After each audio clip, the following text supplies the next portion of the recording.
Swayam Prabha. Digital India. Educated India.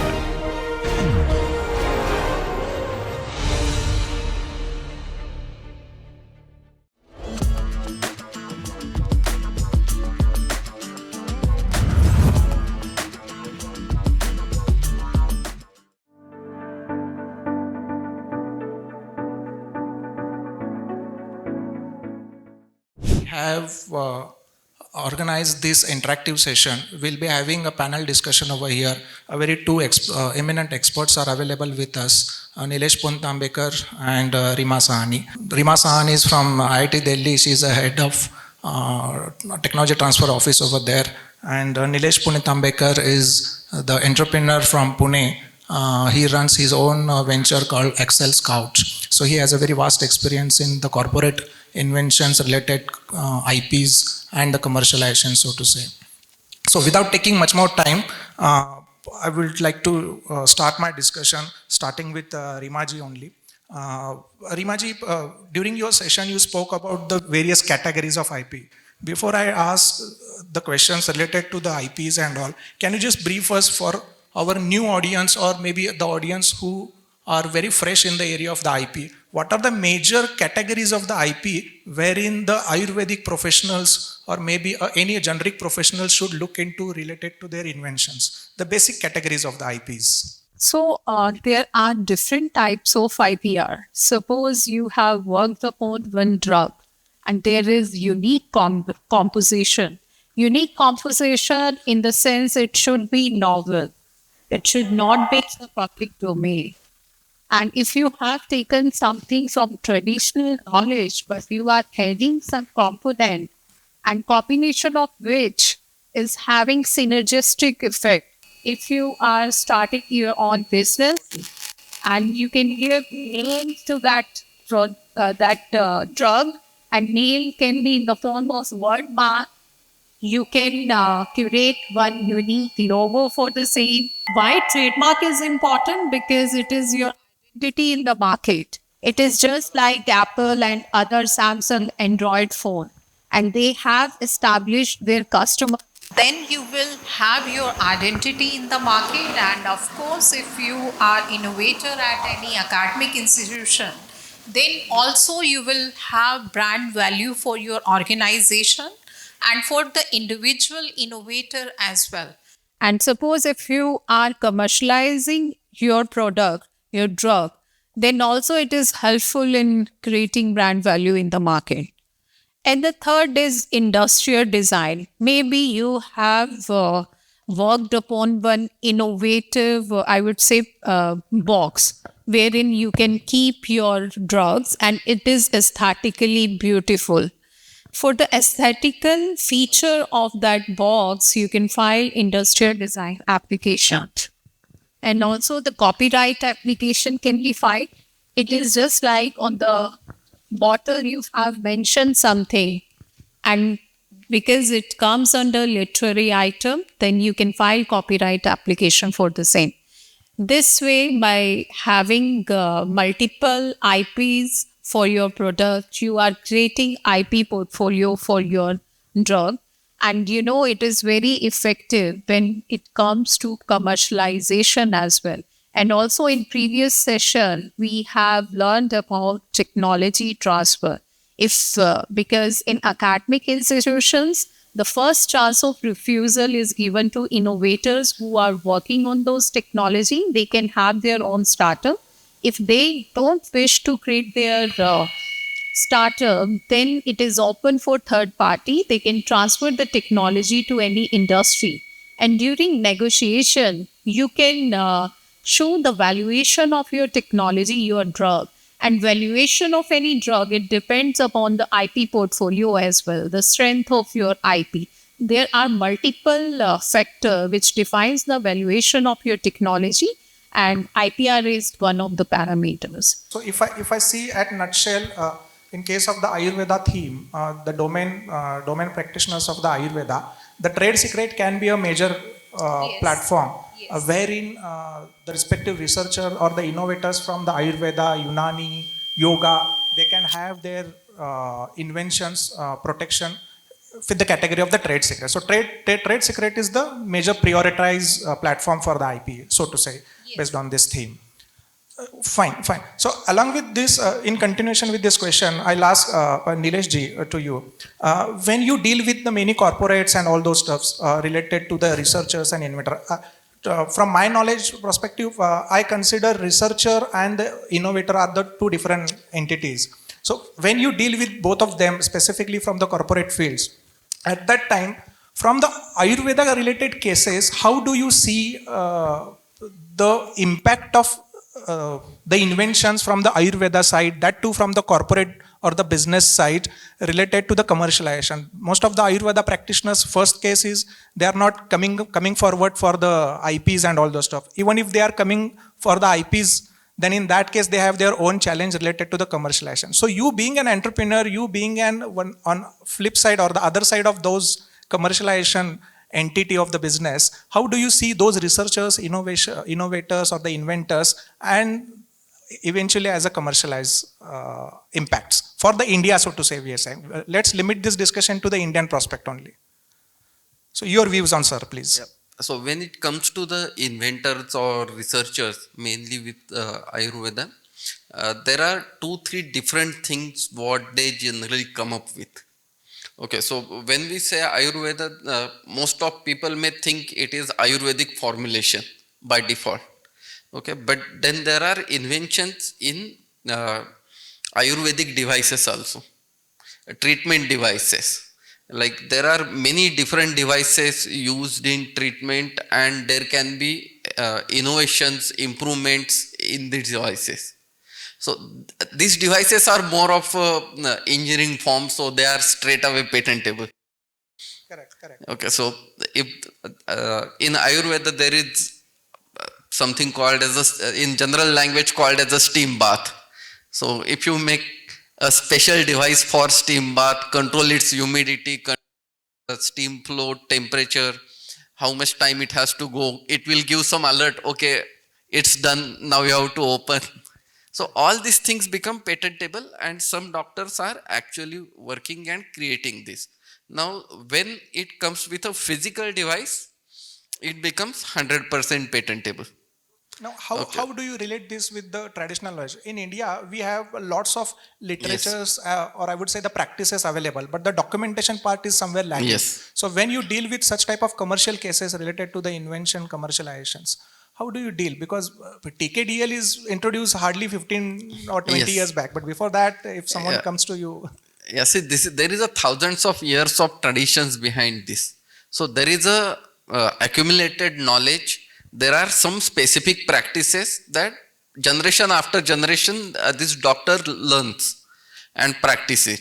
Now, if you build some that was described something in the way in say Charak Samhita or maybe some other books, I really don't know this, then that is not novel, it is already told. If you make some improvements about that, and then it can become a patentable subject matter. Now, nowadays there are, everyone is speaking about Industry 4.0 and IoT device. Okay, where there will be a sensor will give signal and you can control the process. So, traditional Ayurveda never has any electronic sensors in that. Correct. So, if you put a simple sensor and improve the efficiency of process, that becomes patentable part, and that is easiest part that can be patentable. Correct. Okay, now finally it has to improve the efficiency of process. It has to benefit patient. It is just not for showcase you put some sensor and get a patent out of that. Absolutely. Now with this one more subsidiary question. When a professor or maybe an academician does some research. He put his research on a paper, maybe in terms of publication and all those stuffs. And thereafter, if any case comes to you for the patent, for patent or maybe for trade secret or maybe for any copyrights related cases, and when you see there is some already a claim against that. So in that case, how the traditional knowledge protection you are going to leverage? Means in that case, having a claim from the outside itself is a major task from the litigation point of view and all those. And if I'm not wrong, most of our audience are from either the academic side or maybe at a very early stage of the invention, wherever they are doing. So in that case, to protect their own IP, in that case, how this litigation matters really hinder our accommodations and all. And is there any law against it for that? From the IP office side also, is there any law reserved from that case? See, for traditional knowledge, there are very strict laws in India. So, laws are to prohibit any exploitation of Indian traditional knowledge by some big corporates, multinationals, or some business-minded people. But sometimes these strict laws become hindrance to our own inventors. Correct. Okay, where now when we say traditional law, TKDL is the digital library for that. Correct. Now, what patent office guidelines say that if you do anything related to traditional law, which is fine tuning, slight improvements, process optimization, all these things are non-patentable Okay. Okay. So, in India. so a See, delta improvement. in other countries, this is patentable. So people copy from here and optimize and Correct. patent in their country. In fact, turmeric is the best example Yes. for, if I'm not wrong. Yes. So can you highlight these examples or for my audience? See, along with turmeric, then there are many other examples where Indians know use of this traditional knowledge or its ingredients, its medical use from probably thousands of years. Now, someone identifies that it is a traditionally used but not known in other countries. So they may copy it as it is. That is first part. Maybe I know very well example of ashwagandha. Okay, ashwagandha is used in many medical formulations, and some companies use it as it is for some specific therapy. Now, if they make capsules of it also. Now, in foreign countries, that in some countries it was patented.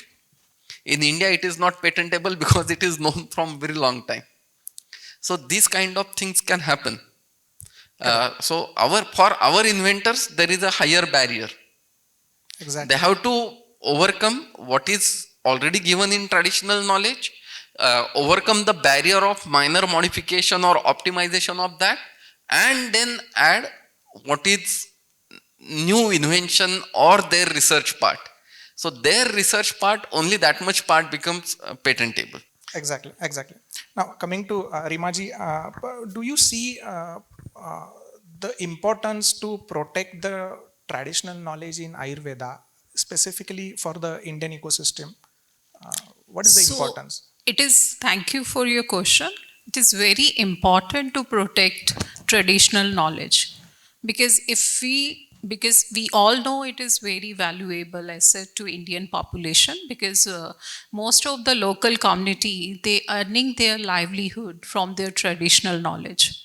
Somehow in the past we have seen the unethical use of our traditional knowledge by developed countries, like as you mentioned, the past experience of grant of patent to use of turmeric for wound healing by administration in the patient. But is it novel? Because they are not aware about our traditional knowledge. So it is very important because they are using our traditional knowledge, they are having patent on the same, they are making drugs and earning a lot of money out of our traditional knowledge. And the people who have, passed their traditional knowledge from generation to generation, they are not getting any revenue out of it. So this is ultimately unethical, injustice to those population and also for India as well. Because everything for it contributes toward economic growth of country as well. So I think we should always protect our traditional knowledge, and our government has already taken so many initiatives to protect that. And traditional knowledge digital library is one of them, which established in 2001.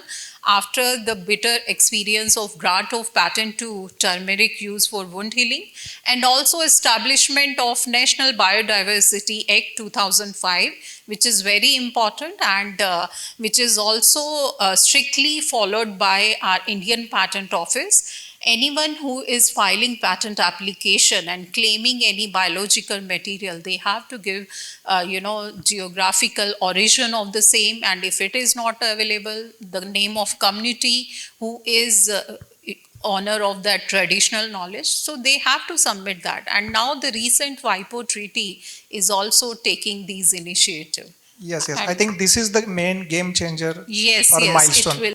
Since ages, the Indians' traditional knowledge is being used by the west part of the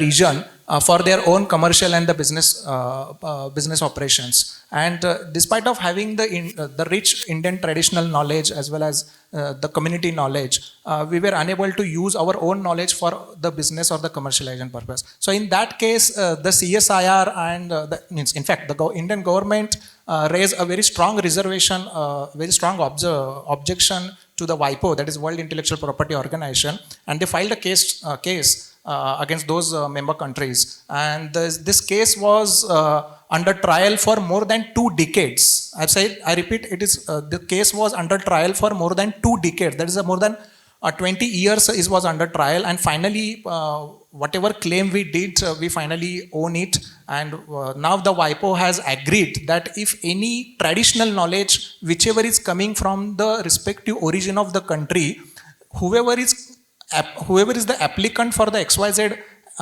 IP application, they must reveal the identity of the origin of country or the community of the respective country for that, so to say. So in case of, let us say, I was discussing about this turmeric and all. See, we all Indians have been using the turmeric for the many disease-related practices and all. So we know that since ages we have been using turmeric. So the traditional knowledge is such an traditional knowledge related verdict is such a big, I would say, milestone. If you can see this picture is for the diplomatic conference on the generic resources and associated traditional knowledge. It was in the May 13, 2024. So this was the last trial they did, and in this trial they accepted that yes, whatever the traditional knowledge is coming from the XYZ origin of the country, we must respect that country, and the claim will be with the respective country only, origin of the country only. So Rimaji, as you said, for this, yeah, we can clap for our own country if we can say. With this traditional knowledge and associated resources, we have our own library also, that is called as a TKDL. I would like to understand your views on this, both of you. It starts with Rimaji. How the TKDL is actually helped all of our researchers to protect their own IPs, and even especially after this treaty, this verdict, how do you see our researchers, specifically from the Ayurveda or ASUS these researchers, they can use this platform for their own IP related prevention and the commercialization. First, Rimaji, your view, please. So, traditional knowledge digital library, it is initiative taken by CSIR, Ministry of Science and Technology, and Ayush, Ministry of Health and Family Welfare in 2001. And because prior to that, they experienced how there is, unethical exploitation of Indian traditional knowledge by developed countries. So there were so many, patents were granted for use of neem, haldi.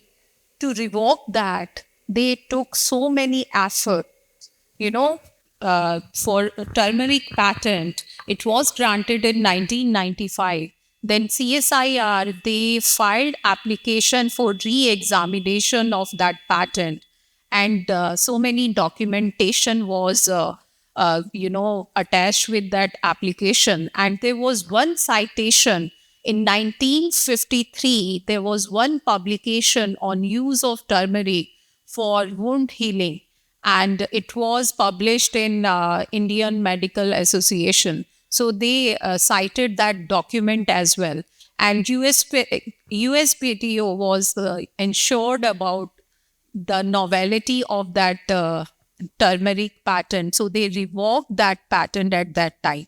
But it took so much efforts and time, Indian government has taken to cope up with that. They established TKDL, and TKDL is basically they have systematically and scientifically they have collected data from our ancient books.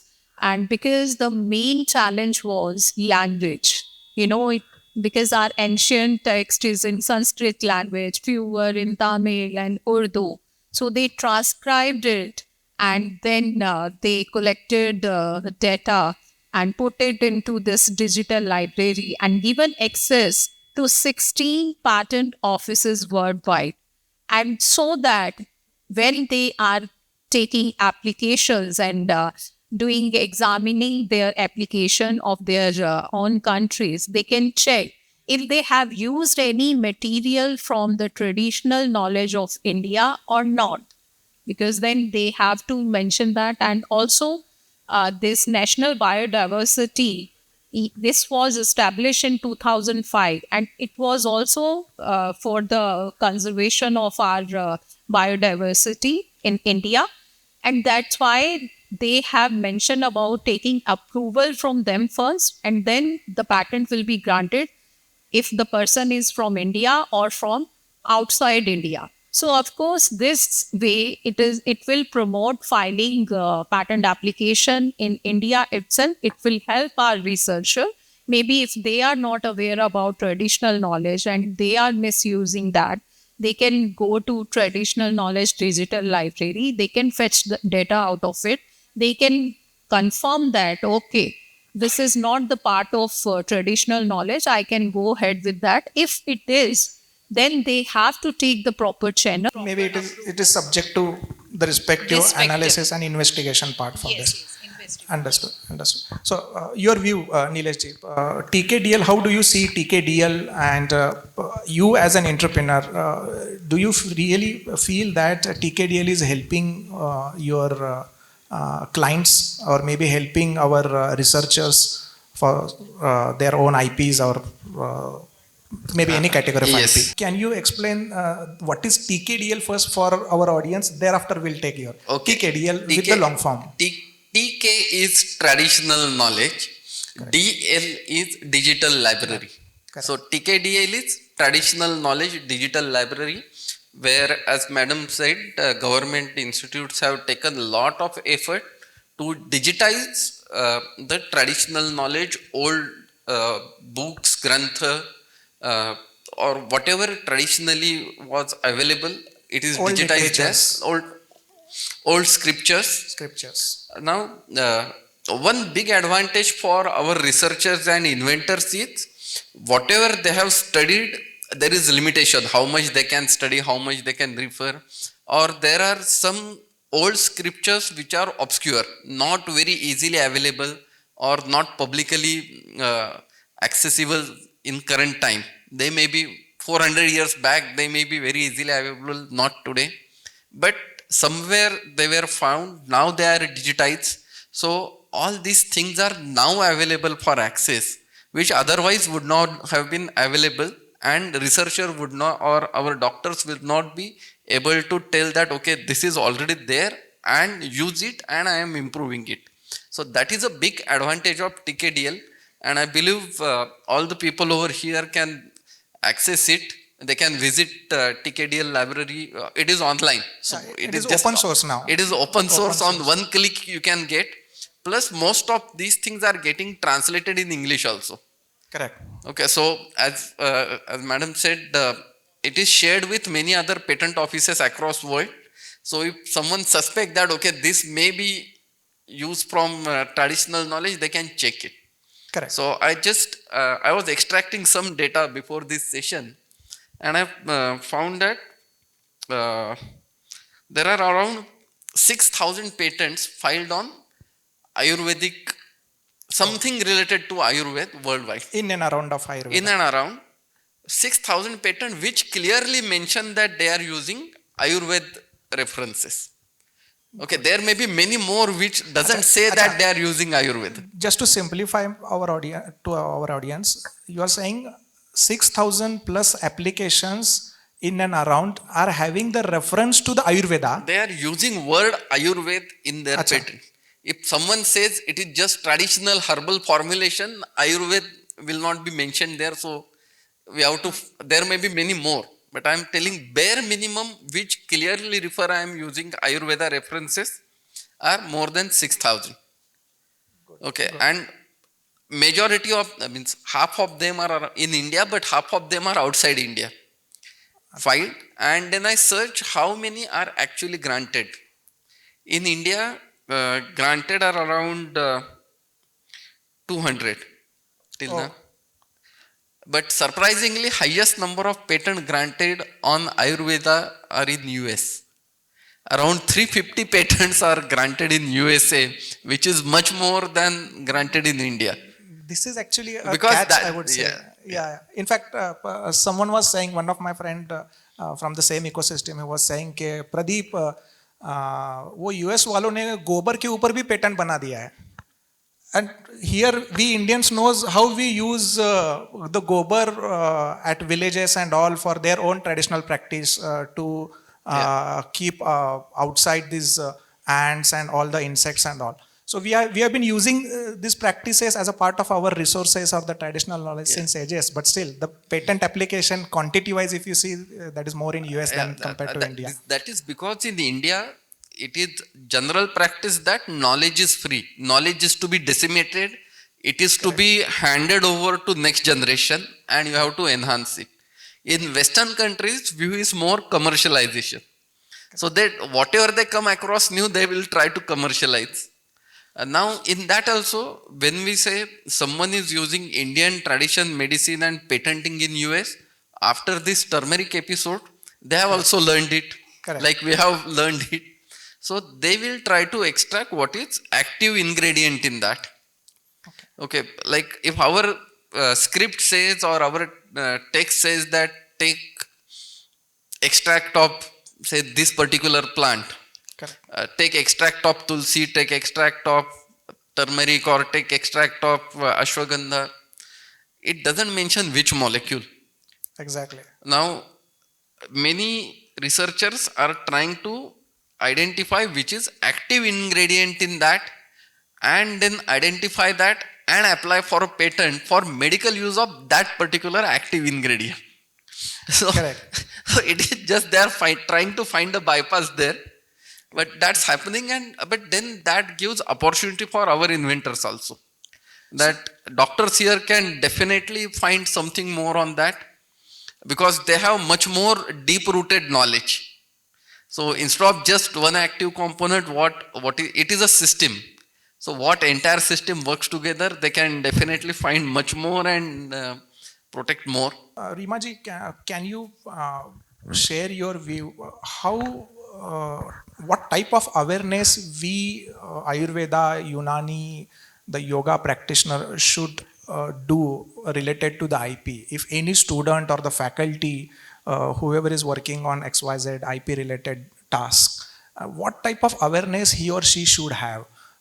Training may be one part of the awareness, but apart from this, what type of literatures he should refer or what type of other practices he should incorporate during his research, his or her research? So any views on this? How we can make aware our audience related to the Ayurveda field or the Unani or the yoga field like that? Any view on this? So we already have discussed about traditional knowledge because most of the patent application pertaining to Ayush which we are filing, it involves at some extent traditional knowledge is always used in that.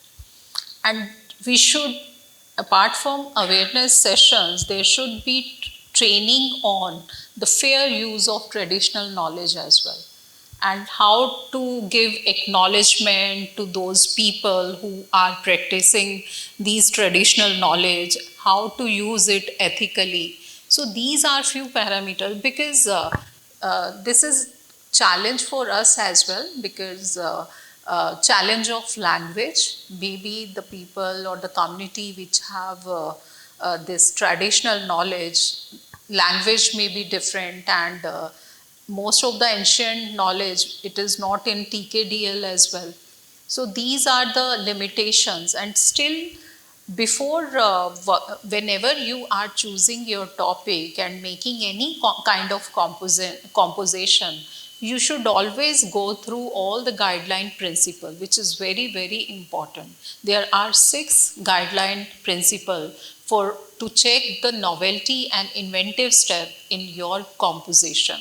Because if, as sir have mentioned, so there is Vidania somnifera plant, and since my school days, we used to learn about the medicinal properties of this plant. If someone is coming and making something from extracting one ingredient from Vidania somnifera, and making composition with any other part, and which is giving the same result which Vidania somnifera was giving when we are taking it separately or individually, then there is no efficacy, there is no synergistic effect. You are filing patent application, but the same is objected by Indian Patent Office, and this way you are wasting your, the cost will be wasted, and your time will be wasted, and the most important thing, you will be upset.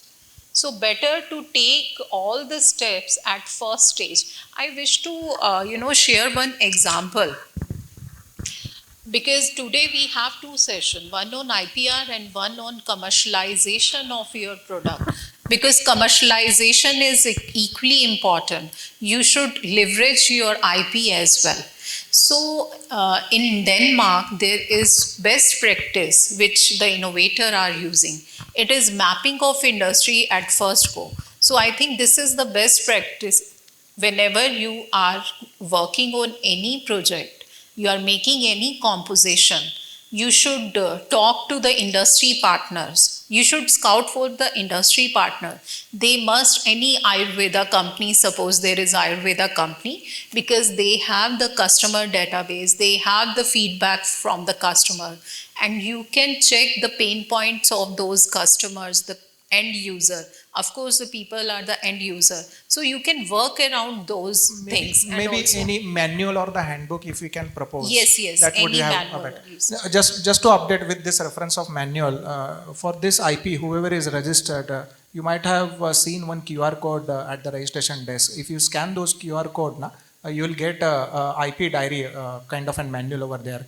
In that IP diary, the most of the basics related to the IPs and the respective elements of the IPs have been discussed over there in that diary. So you can use this IP diary for your I can say a food of thought related to the IPs and all. We can introduce some manual or diaries as a part of the awareness. In fact, with this reference, if this entire IP conference itself can be an awareness to our IP practitioners or the researchers in the area of the Ayurveda and Unani yoga, so to say. So, Nikhilji, along with this, all these practices related to the Ayurveda and all, any other awareness practice we can introduce for researchers, the faculties, any other one, like any introduction of a resource, a software-based tool, or maybe any platform, so to say. Can you run around such type of platforms so that our audience can use this one? Maybe a kind of an Ayurveda based games we can introduce so that they can learn. In fact, our teenagers can learn from this related to this. Any view on this? Yes, when we say any IP, any publication, there are a lot of tools for searching. Okay, for any Ayurvedic publications also, a lot of doctors publish their research papers. For searching research paper, there are some tools on subject. Same way to search for patents, there are tools. There are very advanced tools which can search for you in which subject you want to do, what kind of specific material you are searching, what kind of effect you are searching, what kind of treatment it is. So you will get very detailed thing, and there are lot of tools. In fact, I am working one of tool which is powered by artificial intelligence, so that that AI can understand what exactly you want to say, interpret it, and try to find it very quickly for you. So here that I kind would, of I would power like is to today hold, available. here I would like to hold this discussion related to the AI. Most of our researchers, practitioners, students, they are not aware about the AI, to be very frank. So Correct. in that case, how this AI will be helpful Okay. for the researcher? Can Yeah, you just highlight in a very brief so manner? that is very good question. In fact, when I told that researchers can find documents, reference, finding this document itself is a tedious process. It is not very easy to find research paper or patents in traditional way, and that's where now AI is powerful, where you tell it in normal language, AI will understand what you need to search, and it will search for you.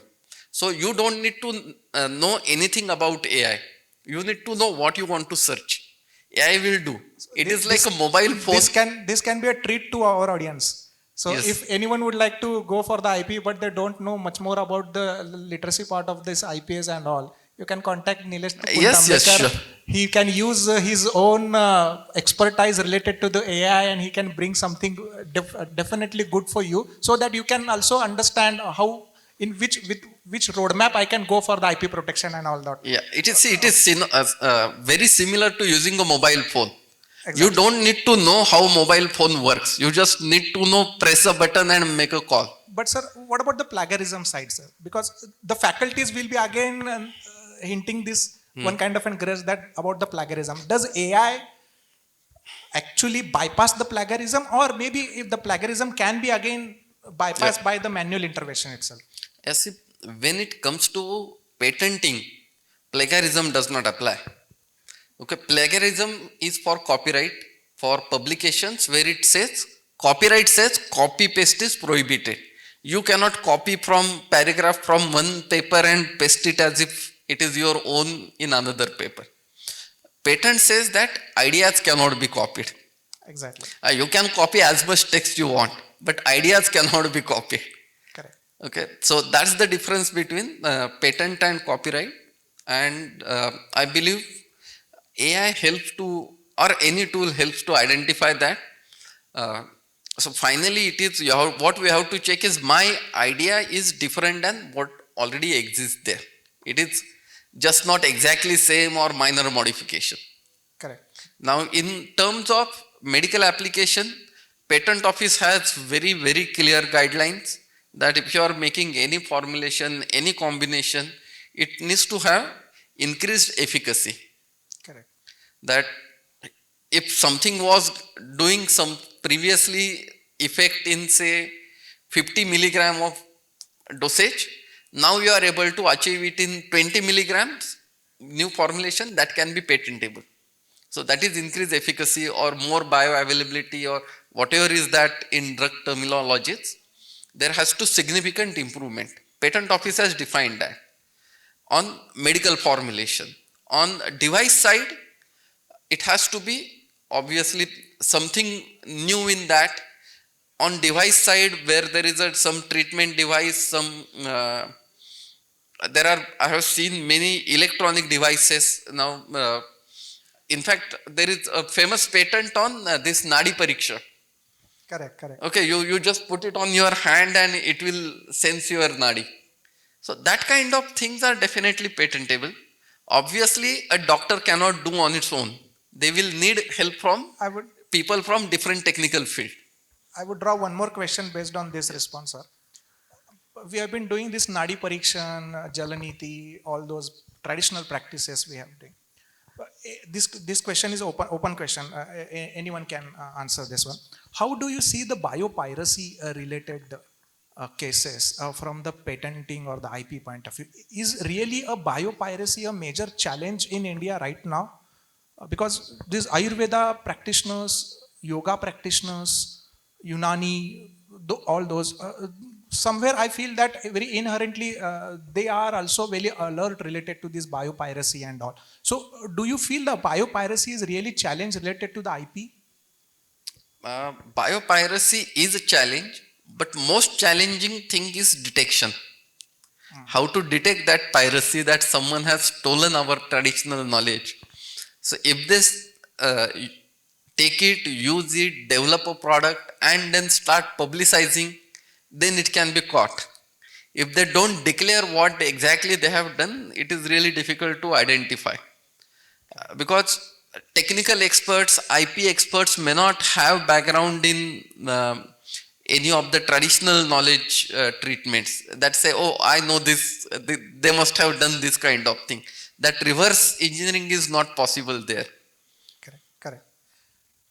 Yeah, in addition to that, because traditional knowledge is very vulnerable, and most of the traditional knowledge is not found in any text. So it is very easy to copy those ideas and take it to your country and then get patent over it. There was one case of biopiracy, I would say. US based NRI Bikram Chaudhary. You will be surprised to know he got copyright over yoga poses. More than 1,000 copyright application, more than 1,500 trademark register for that, our traditional knowledge. So this is one of the cases where there was unethical use, because yoga is since our ancient time. It is mentioned in our Vedas as well. So it is and these are the challenges which we are facing for traditional knowledge. And also we all should come forward if we know one community, yes, who is practicing this traditional knowledge, because these people are not aware about what are the statutory body, where we have to go, where we have to register that. So the learned society can help them to register their traditional knowledge. Maybe it can be translated in English and it can be added in traditional knowledge digital library. Then it will be very helpful. Otherwise, the people will from other country will visit here, will talk to innocent people, will take their ideas back home and copy that. Sure. So this can be a very significant challenge we can see, maybe direct or indirect manner for our researchers. For this Ayurveda or the Unani, the yoga related applications, apart from the TKDL or apart from the whatever literature available in those domains, can we use any resources directly from the outside member countries as a their own resources or the traditional knowledge? Certainly, we'll follow the ethics. We'll publish their name or we will cite their name somewhere in the application. But do you really feel, along with the way India has the rich traditional knowledge, the other countries must be having some their own traditional knowledge, like Indonesia is having their own traditional resources and all those stuff. So how, if we would like to use those knowledges, any other platform or any other resource where we can access those traditional knowledge, any highlight on that, how we can access this? Yeah, see, there are two parts in this.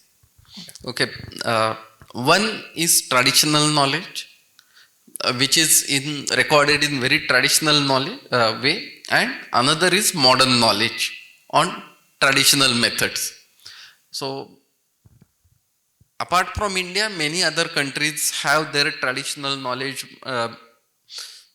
medical methodologies, therapies. Indonesia, Thailand, China, Korea, Tibet is also. then lot of countries in Africa have their tradition. See, it is said that every plant on earth has some medicinal effect for local area. So local people know that, but like Indian government has taken initiative to record this traditional knowledge, all countries have not yet started it. I believe only China, Japan and Korea have some kind of traditional knowledge recorded. So we can refer to that, like we are saying Indian traditional knowledge TKDL library is there. Other countries have similar categories uh, that can be referred. Obviously, many of them are in their traditional languages, so that barrier is always there. Second thing I told was modern knowledge. Now, when we are discussing about patents, very important thing is patent has limited life, max 20 years, plus you have to renew it every year. If you don't renew, it lapses. Plus, many patent application get abandoned after patent office has some queries. So in fact, dead patents or abandoned patents itself is huge database available for pre-use. Okay, so I believe more than 60 to 70% patent applications end up being dead. And a lot of knowledge is there, and this is free to use. No one is going to stop you. So I am just telling, in India, similar patents are there in China, Korea, US. All this is free data to use. And lot of tremendous knowledge available there. Even that can be utilized as a modern knowledge on traditional thing. Yeah, Rimaji. So I want to add one pointer here. As you said, if we are utilizing other countries' traditional knowledge, and Africa is also rich in its biodiversity, likewise other countries. So first we have to check their law as per their jurisdiction, because in India, if we are mentioning any biological material, we have to take approval. Maybe their country must have this approval or authorized But country. how our researcher will come to know about that this is a limited access and this is a free access? They have to, there are so many ways to communicate with those organizations. If you are taking traditional knowledge from there, maybe any plants, for example, Africa has one unique plant, Brazilian, something like that. It gives protein and high amount of protein, which is sweeter in taste as well. So if we are going there, if we are taking the plant there or extracting that genes there, then we have to take ideally or ethically. If we want other countries to respect our traditional knowledge, we should always respect them. And there is, if there is any commercial utilization of that traditional knowledge, in fact, if you are earning revenue out of it, then how it will be dispersed? So these things should be crystal clear whenever you are exploiting any traditional knowledge from any other countries. It is just like if you want to respect our own traditional knowledge, we have to respect other countries as well. This is a very basic question, if I can frame it out. I, being a student, maybe a first year student, second year student of Ayurveda or some any other science field and all, if I would like to go for the IP, there is one term called IDF, that is Innovation Disclosure Form. Okay, so can you highlight on this Innovation Disclosure Form? Because I'm sure that most of the faculties and the students also would like to understand कि भाई ये initially innovation disclosure form जो भरना होता है, ये इसका क्या इंपॉर्टेंस है? So what is this all about, and can you highlight any 2-3 points related to the innovation disclosure form? Any view, this open question for both of you. So see, innovation disclosure is giving complete detail of your invention, because once we give invention disclosure, someone is going to check if there are existing patents around that and tell that yes, your invention is new compared to this, and now you can go and file that. Now what details we have to give for anyone to check that if my invention falls under patentable thing? So first is what problem you are solving. So what is a problem? What are current solutions doing same thing? If there are any limitations in current solution that I am trying to do something new, this is the background part. Then what is my invention? How it is solving the problem? That is current part. And what are the advantages of my invention over existing solution? So that's all forms the very basic structure of invention disclosure form. Every institute will have their own form and different formats, but this is, you can say, a core of that. And then there will be names of inventor, who has invented it, who have, what are their contributions. So all these things will be mentioned. So this makes the basic invention disclosure form. Now, many times inventors are not very good in writing invention disclosures, because again, what is exactly expected there may not come at first time. Actually, this was my second question. I it, was about to ask it this. is like patient don't describe them what exactly is happening. They will describe, my stomach is upset, that's all. It's doctor who has to diagnose. Same way it is IP professional who has to diagnose that invention and ask more questions and get exact invention out of that. Correct. Rimaji, any view on idea of? Yeah, so as sir has mentioned, every institution has their own template for invention disclosure. Likewise, we have our own, and sir has already mentioned the background, the problem statement, background of your innovation, why you have chosen this topic, what are the gap area in the existing domain, and how you are copying up or filling those gaps. It is very important. What is novel in your technology? We used to ask them, and then we used to check on the basis of that. We used to cite the prior art, the already existing patent application. They can also give in background, because we can ask them if they have read the literature or non-patentable literature. They can give those things as well. And of course, it depends upon the domain of the technology. What is the domain? It is also very important, because then we have to classify the patent application as well. And inventor's name and applicant's name is very, very important, and their nationality as well. It is why I'm mentioning that, because we are working with most of the pioneer institution of India. Suppose I'm filing patent application for IIT Jammu, and there is one inventor from IIT Delhi. So I have to ask that applicant, okay, first take NOC from IIT Delhi. What is the contribution of that person? These things are also very important for the ownership of IP, if he has taken due permission from his organization as well.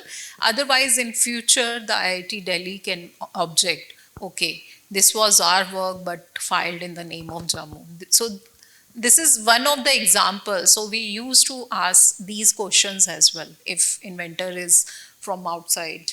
And also the one important thing is that I was working in School of International Biodesign project of DBT, which is flagship program. We used to ask for the inventor's name, lead inventor, and contribution of all the innovators. So it is also very important thing to ask about the contribution of innovators, because in sometimes, he's my friend. I have mentioned his name in the patent application, but you have no idea, because as per the IP policy of any academic institution, there may be the technology transfer, and then there will be revenue sharing model, means whatever the revenue they will earn from the technology transfer, it will be disbursed, it will be distributed amongst the inventor, applicant, IP cell. Then their share will be reduced if they will add 4 or 5 innovators. So these are the important things which we take care while asking questions from the innovators. Thank you. Yeah, sure. So with the various ways of the idea of formats, the applicant can file the initial applications, so to say. Whereas in this idea of the novelty claims, the applicants and the inventor names are the mandatory elements of the idea form, which we can understood over here. Okay. Along with this, if you see the technology transfer, consider the IP has been granted from the Ayurveda domain and all those. Now we would like to go for the commercialization part of this one. Now during this technology transfer, See, in case of the Ayurveda, it is completely based on the traditional knowledge and the whatever literature is available with the, for example, Ayurveda, so to say. How the technology transfer is actually putting an impact for this Ayurveda domain, because the people from the Ayurveda has a very less kind of a touch related to the technology transfer. So you being a technology transfer expert, Arimaji, can you highlight how we can leverage this Ayurveda domain towards the technology transfer? Any view on this one? The way we are doing today, awareness sessions, workshop, conferences, to make our young generation and faculty aware about the importance of monetization of your IP, how you can leverage your IP rights. If you have not filed, then how you can commercialize the same. Because for academic institution, the main thing is that they are working towards upliftment of the society. They want to contribute. But the second most important is revenue generation, which is also very important. You can further use it for R&D purpose. You can distribute among the innovator and your R&D work, because it will be incentive to the innovator and it will motivate them. So it is very important to aware them. So because last year when I visited Copenhagen, I found one good practice. What they do at academic institution, what they do whenever any innovator is approaching them for filing IP, the first step is mapping with the industry, so that the absorption of that technology by that industry the chances will increase. Likewise in India as well, in Ayurveda. So it is very important to talk to those industry, the pharma company of Ayurveda medicine company, and talk to them. And as I mentioned, always work around the problem, then you can give solution to them. And always work towards those projects which are not already in the public domain, which has commercial utility, which has need in the market, so that the chances of commercialization or technology transfer will increase. With this discussion, I would like to rest my discussion from my side. This entire panel discussion have been gone through a very nice kind of and fruitful information sharing. I hope most of our audience, researchers, students, faculties have certainly got some information, proactive information and the knowledge from this panel discussion. I appreciate your patience. I appreciate your energy. I appreciate our panelists also, Nilesh ji, Rima ji, your sound knowledge and the expertise has certainly helped our audience for enriching their own interest and the knowledge related to the IPR. Thank you, sir. Thank you very much. Thank you, Rima ji. Thank you, Nilesh ji. Thank you.